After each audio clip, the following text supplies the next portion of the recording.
have made it very known that they want to continue in this universe as much as possible. So they have also said in no uncertain terms that they are going to do spin-offs.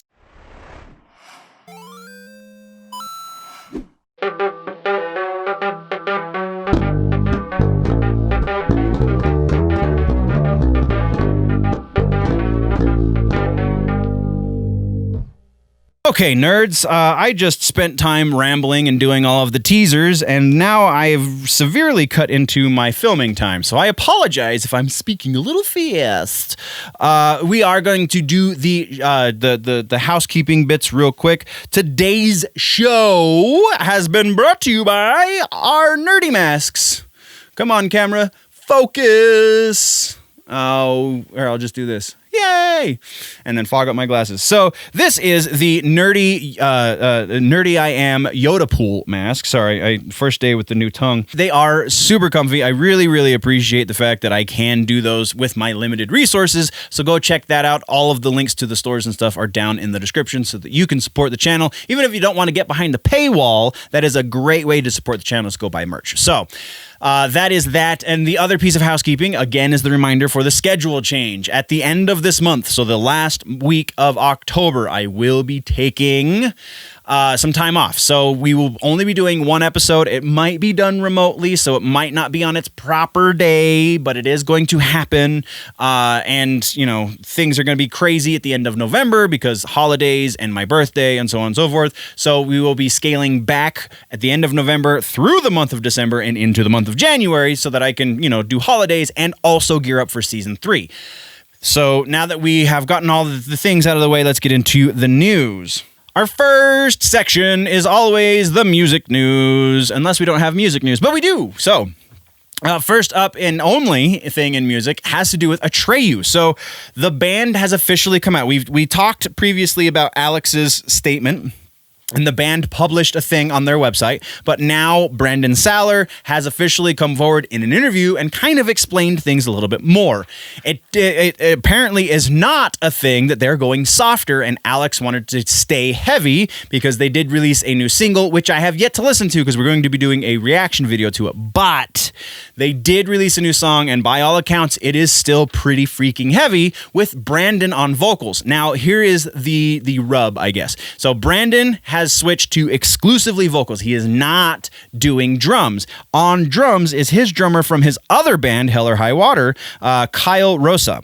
And then also Marc McKnight, who is the bass player for the band. He will probably be taking over from the sounds of things. And again, I haven't listened to the new song, but from the sounds of things, McKnight will be taking over primary screaming duties as far as vocals go, which is kind of a thing he's been doing to some degree for the last 4 or 5 records anyway. So it's I'm really interested to see what happens here. If you also are interested, there is a link down in the description. You can go check out the new song. Again, expect a reaction video over on the YouTube channel very, very soon. Unless you're watching this on the YouTube channel, and then it'll be right here.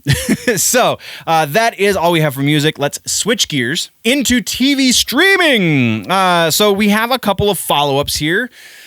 The more interesting follow-ups, I think, are in the next section, and that is music. And this section has the more interesting news. So we'll pump these follow-ups out real quick. So first off, we have a follow-up on The Boys, Season 3. This is not the spin-off series that we've talked about extensively at this point, but we did get a little bit of an update from Season 3 from Eric Kripke himself, who is the showrunner for The Boys.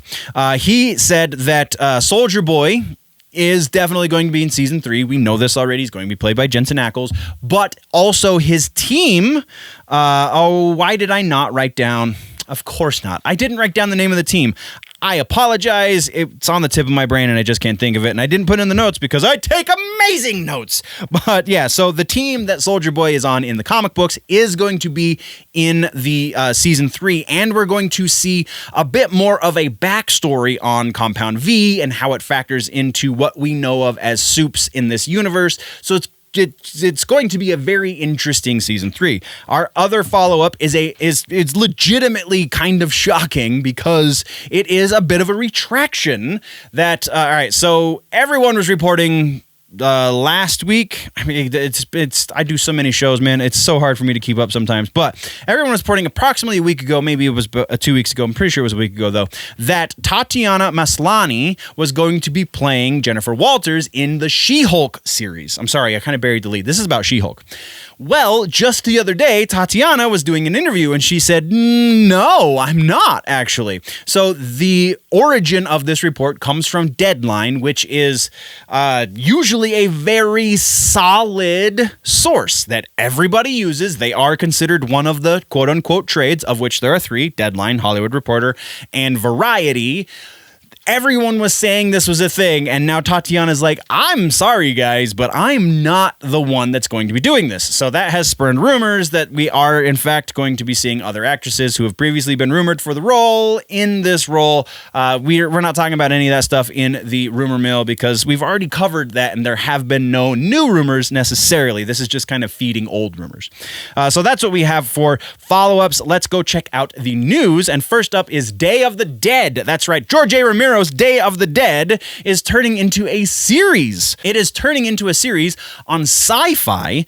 They have optioned a 10-episode miniseries, so presumably we're only going to get the one, though it doesn't say limited series, so we could potentially get more of these mini-style series.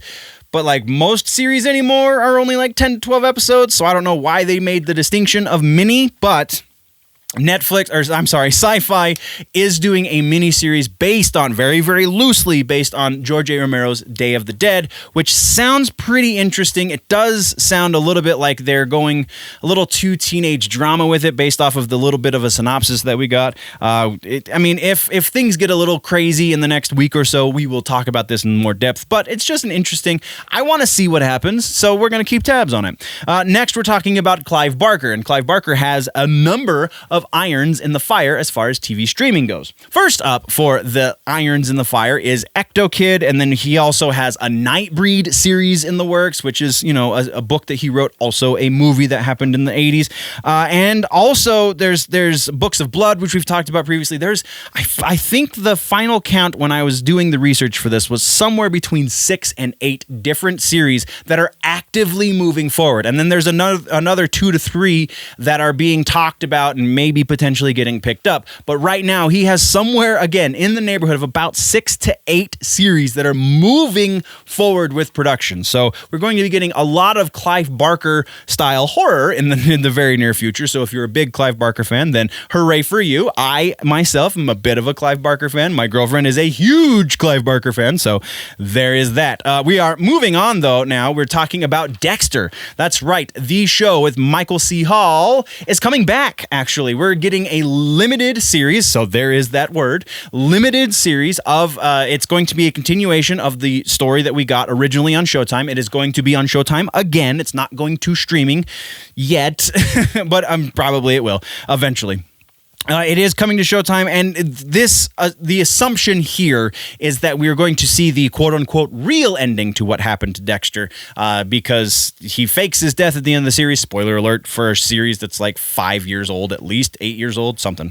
But yeah, so Dexter, if you're a fan, I really dug it, so I'm super excited about that. And then our last piece in news is I Know What You Did Last Summer. Amazon is doing this one. We are getting a series based on the slasher. Now, according to the report, it is going to be a little bit more based on the book that the original movie was also based on. The book came out in 1973. It was written by Lois Duncan. It shares the same name, so, it's not a book of a different name. But it is not as much of a slasher, per se, as the movie was. So they are going to be leaning into the slasher elements, but also, again, according to the report, they're going to be borrowing heavily from the book, a little less from the movie, so on and so forth. That's all we know. Then now we're moving on to movies. We have a bunch of follow-ups, 3 follow-ups to be specific. First up is Monster Hunter. The new trailer has launched, and the fans are wicked divided on this. Actually, I wouldn't say wicked divided. I would say pretty hardcore not fans of this trailer because it is a pretty drastic deviation from the world that we know from the games.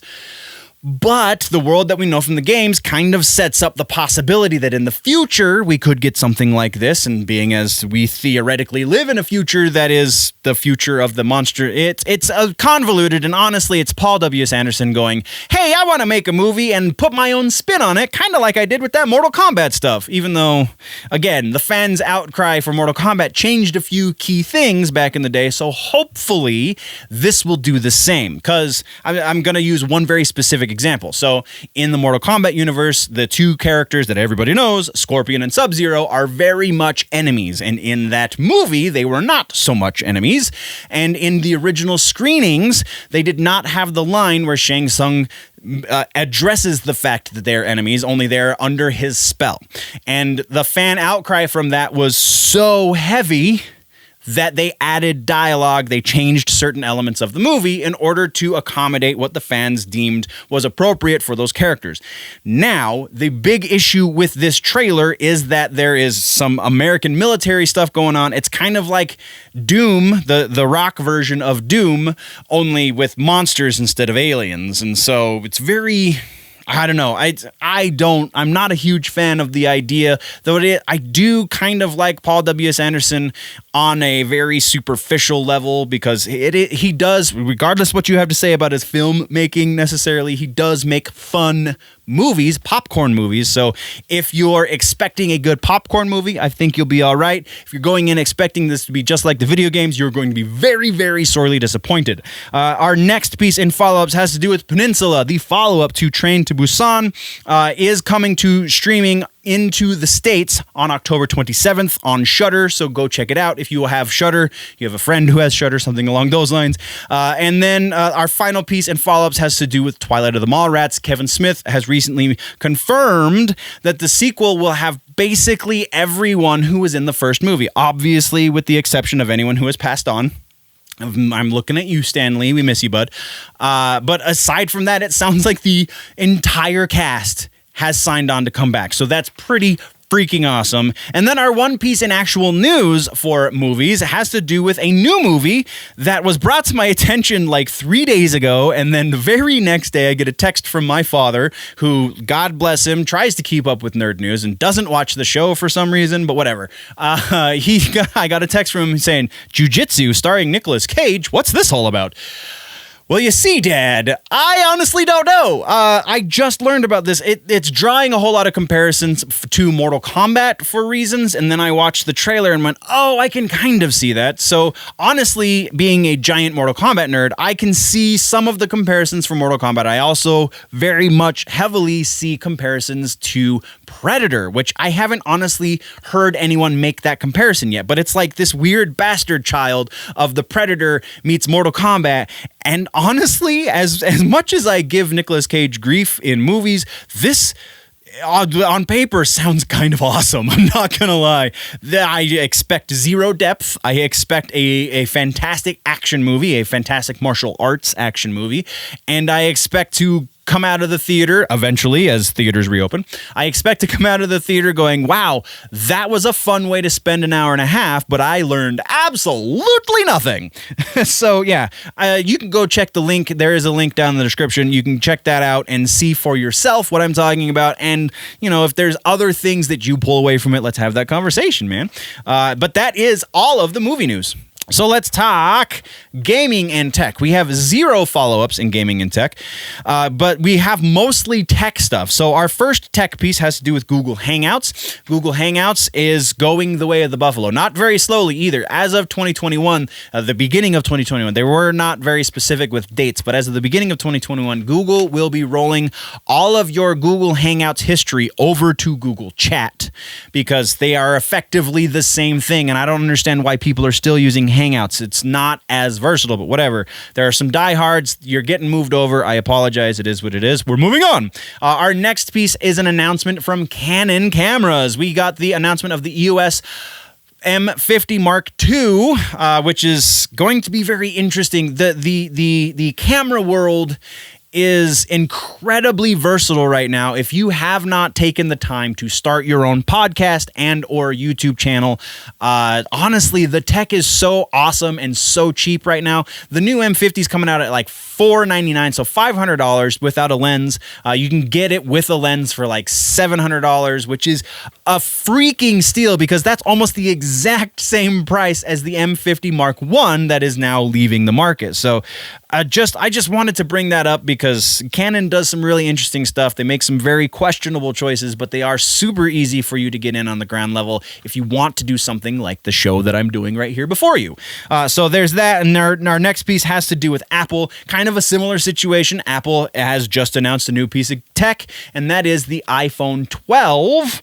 The iPhone 12 is the really noteworthy thing about this, aside from, I mean, we'll get into the pictures and videos and stuff, but the really noteworthy thing about this is they're not shipping it with a wall charger anymore. They're also not shipping it with a headphone charger anymore. So, assuming you already have these, or headphones rather, assuming you already have these things, then you're totally good. But if you're new to the Apple ecosystem, it's going to be very difficult to switch or expensive either way. But they also announced in this phone that there is Lidar in the camera. So Lidar is like radar, only it uses light, kind of in a really, really stupid, simplified way of explaining it. So the Lidar is to gauge distances. So right now it's using computational photography in order to guess what is in the foreground, what is in the background. That's how you get that stuff in portrait mode. With the Lidar, though, it will be able to actually see. Don't know how fine it will be able to see, but it will be able to see what is legitimately in the foreground and the background. So it will have a more accurate blur, presumably, so it will have depth blur instead of just a crazy, gross, like muddy blur background. It will have like something this close will be less blurry than something this close, and so on and so forth. So, and for those of you just listening, I'm holding my hands in two different places. So yeah, very interesting. I really want to see what computational photography is going to do for actual cameras and not just phones, because if you can fit all of this tech inside of a phone, then imagine what you can do inside of a big mirrorless camera or even a cinema camera. All of these cameras that have a little bit of extra room to add some of this tech into. Very, very intriguing what the future holds for photography and videography. Our next and last piece for gaming and tech is actual gaming news. We have the new Battle Royale game. I'm sorry, I'm consulting the notes. New Battle Royale game, Rogue Company, has just announced, and they just launched at the end of 2019. Oh, no, actually, I think it was just a couple months ago, now that I'm really thinking about it. I didn't write down the notes because it's irrelevant to what we're talking about. They did release a new skin of Dr. Disrespect, which is interesting because good old Doc has been banned from Twitch, so this is creating a very weird situation for Twitch streamers who stream this game. What is the future going to hold? Is this going to be grounds for banning if you're playing as a skin of a player who has been banned from the platform and I don't know what I'm doing with my hands? Yeah, very interesting. Really cool that an actual, one of us kind of dude got into the game, got his skin into the game. So yeah, if something more comes from this, if somebody legitimately gets banned, we'll be talking about it. But that's all we got. So we're moving on. Now let's talk comic books and books. We only have comic books news, and there is no follow-ups. So first up, we have Future State has been announced. So 5G apparently did not die. It just got rebranded. We're just going to leave it at that because I need to do a little bit more research, but Future State is coming. It is something that DC has put on the slate for sometime in 2021. As things get closer, we will be talking about it a little bit more. And as I do a little bit more research to see how we're going to get to that point, we're definitely going to be talking about it. But our next piece has to do with Elvira. That's right. The Mistress of the Dark is doing her own comic book. This is kind of incredible. So writer David Avalon, Dave Acosta will be doing art. Colors will be from Walter I'm sorry about pronouncing this last name. Pereira? Sure. And then lettering from Taylor Esposito. The name of the book is going to be The Omega Ma'am. And it's all of the horror schlocky stuff that she does on her movies and in her show from back in the day and all that stuff. So it looks pretty interesting just from that standpoint. There is a Kickstarter. You can find the link down in the description. Super awesome that this is happening. If something noteworthy comes from it from there, we will talk about it. But we're moving on into our last piece, and that is Rorschach #1. And I think Tom King did something that I actually really like. Go figure. He not only acknowledged that the events of the Watchmen TV series are canon in this new DC Watchmen universe that is a thing now, but he also kind of distanced the books from the thing that I hated the absolute most about that series in what they did to the character of Rorschach. Obviously, the original Rorschach is dead at this point because it is approximately 50 years later, and he blew up at the end of the book. No hope in getting the original.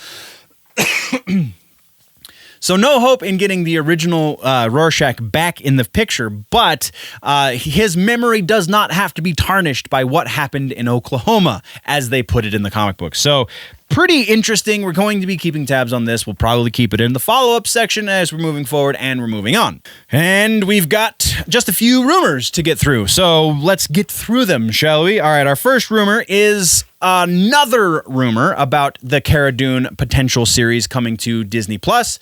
We've talked about this before. This is a new source that is reporting on it, with another news source also confirming that, yes, they are hearing the same thing. So we know that not Feige, I'm sorry. We know that Lucasfilm and Company and Disney Plus in general have made it very known that they want to continue in this universe as much as possible. So they have also said in no uncertain terms that they are going to do spin-offs and other Star Wars series for the Disney Plus platform. This is not surprising that a bunch of sources are saying, yeah, we're going to be doing a Cara Dune series because Cara Dune is a very popular character, so on and so forth. So likelihood that this is happening, 70% likelihood. Now, I'm going to bump that up even. 80% likely that we are going to be seeing a Cara Dune series when all of the crazy virus nonsense has died down. So our next rumor has to do with the Chronicles of Riddick. The best thing that Vin Diesel has contributed to, and I'm sorry if you're a fan of the Fast and Furious or the Pacifier or Triple X even, but I honestly, and we can have this discussion some other time, but I honestly think that the Chronicles of Riddick movies and the franchise in general, comic books and video games included, is some of the best stuff that Vin Diesel has added to the cultural lexicon ever at all, period. That is the end of the statement. So there is now a rumor that his third, whatever, the next movie, Chronicles of Riddick Furia, which is the planet that Riddick comes from, is not only actively moving forward, but is actually actively courting Karl Urban to join the project. There have been no confirmations on either of these things, so that's why they're in rumors, and we're going to talk about likelihood percentages. So likelihood that they are moving forward with Furia, I think it's just freaking time that they do it, so I want that to be 100%. Honestly, because there is no confirmation from the studio, we're going to say that's really probably about a 70% likelihood that they're moving forward, and the fact that they're looking for Karl Urban to do, the rumor does specify that it is going to be a cameo, so it's going to be very, very brief cameo. So that kind of increases the likelihood that they, again, this is that they want Karl Urban, not that Karl Urban is going to be in the movie. They haven't signed anything. There are no rumors saying that Karl Urban is interested in signing anything. So we will cross that bridge when we get there. But the likelihood that they want him for it, 100%. Karl Urban is huge right now, and he was in the last Chronicles of Riddick movie, so there you go. And then we're talking our last rumor already. It was that short, huh? 3 rumors. All right. So this last rumor has to do with Joker and Harley. Remember years ago we were talking about the fact that Warner Brothers was looking to do a plethora, bulbous bouffant plethora macadamia. Okay, sorry. A plethora of movies featuring Joker and Harley, and one of those those was going to be a movie that was just between the two of them for Joker and Harley. And then that got shelved really quick when the Suicide Squad did horribly. So the new rumor is that the Warner Brothers studio is actively back in the business of doing a Joker and Harley movie. I'm sorry, I almost said book and series, and neither of those are a thing. But a Joker Harley movie. And no word yet if they're going to recast either of the roles. Specifically, I'm looking at the Joker, but it is rumored that they are looking into going back into pre-production on this project. So, likelihood that this is a thing. With the previous rumor that we talked about with Jared Leto potentially wanting back in as the Joker, I feel like that kind of very, very small, but kind of lends a little credence to this. And, you know, for the person, whatever, I'm not going to address that, but whatever. So we're going to likelihood that they're going into pre-production or they're considering a pre-production phase for this movie. I'm going to say that's 50-50. It's still very, very uncertain, the future of most movies, so I can't go further beyond what this rumor says. But that is what we have for rumors, guys. Thank you for listening and joining me and watching and doing all this stuff. I super duper appreciate it. You can, you know, go check out all of the other socials and stuff. All of the links are down in the description. There's a website, generallynerdy.net. There's a Patreon, patreon.com/generallynerdy. Yeah, go check out all of the stuff. I did just post a new Hubie Halloween review up on the website, so you can go read that and see if you agree or disagree. I gotta head out, guys. So yeah, if you're falling behind your nerd news and you want to catch up, click or tap one or two boxes below my face. Do all of the stuff, read all of the things, see all of the videos. Thank you very much, nerds. Before we go, always remember that if it's generally nerdy, it's probably here.